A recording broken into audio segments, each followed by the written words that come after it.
Hi friends, welcome to Garam Masala, the magic spices of cooking.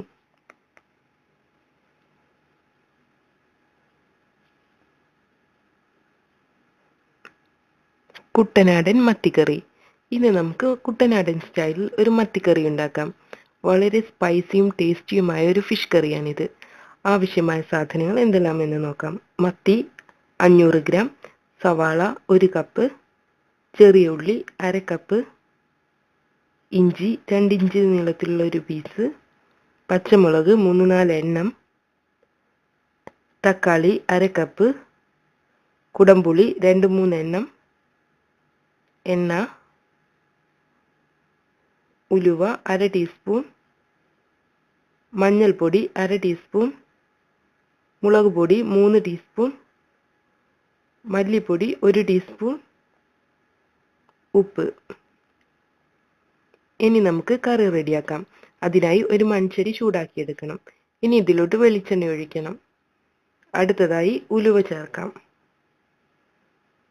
ഇനി ഇതിലോട്ട് കറിവേപ്പില, ഇഞ്ചി ഇവ കൂടെ ചേർത്ത് ഒന്ന് ഫ്രൈ ചെയ്തെടുക്കാം. കുറച്ച് പച്ചമുളക് കൂടെ ചേർത്ത് കൊടുക്കണം.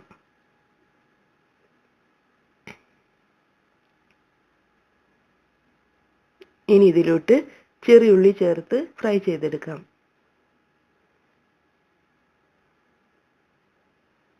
അടുത്തതായി സവാള കൂടെ ചേർക്കാം.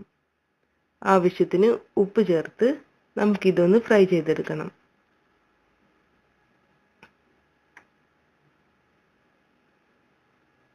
നമ്മുടെ സവാള വഴന്നു വന്നിട്ടുണ്ട്. ഇനി ഇതിലോട്ട് നമുക്ക് തക്കാളി ചേർത്ത് കൊടുക്കാം.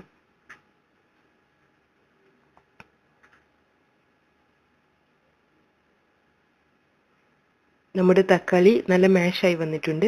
ഇനി ഇതിലോട്ട് പൗഡറുകൾ ചേർക്കാം. അതായത് മഞ്ഞൾപ്പൊടി, മല്ലിപ്പൊടി, മുളക് പൊടി ഇവ ചേർത്ത് ഒന്നുകൂടെ ഫ്രൈ ചെയ്തെടുക്കണം.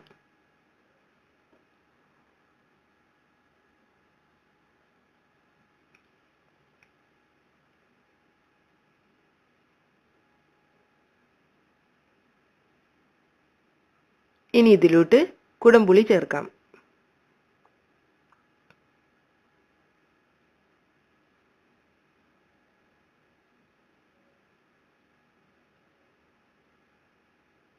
ആവശ്യത്തിന് വെള്ളം കൂടെ ചേർത്ത് ഇത് തിളപ്പിച്ചെടുക്കണം.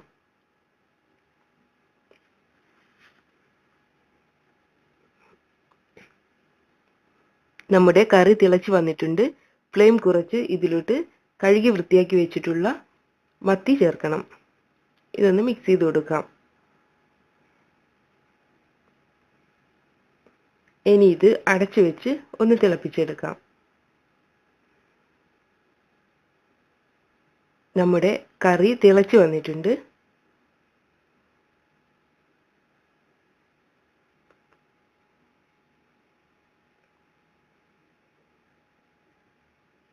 ഇതിലോട്ട് ആവശ്യത്തിന് ഉപ്പ് ചേർത്ത് കൊടുക്കാം. അതിനുശേഷം അടച്ചു വെച്ച് വേവിച്ചെടുക്കണം.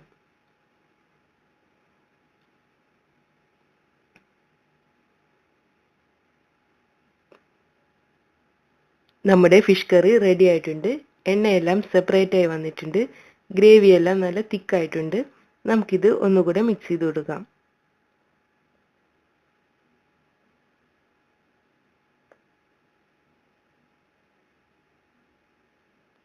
ഇനി ഇതിലോട്ട് 1 ടേബിൾ സ്പൂൺ പച്ച വെളിച്ചെണ്ണ ഒഴിക്കണം. കുറച്ച് കറിവേപ്പില കൂടെ ചേർത്ത് കൊടുക്കാം. അതിനുശേഷം അടച്ചു വെച്ച് ഫ്ലെയിം ഓഫ് ചെയ്യണം.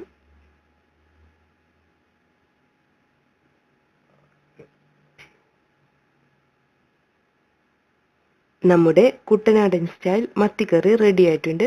നമുക്കിനി ഇത് സെർവ് ചെയ്യാം. ഇത് റൈസ്, കപ്പ ഇവയുടെ കൂടെയെല്ലാം നല്ലൊരു കോമ്പിനേഷനാണ്. Thank you.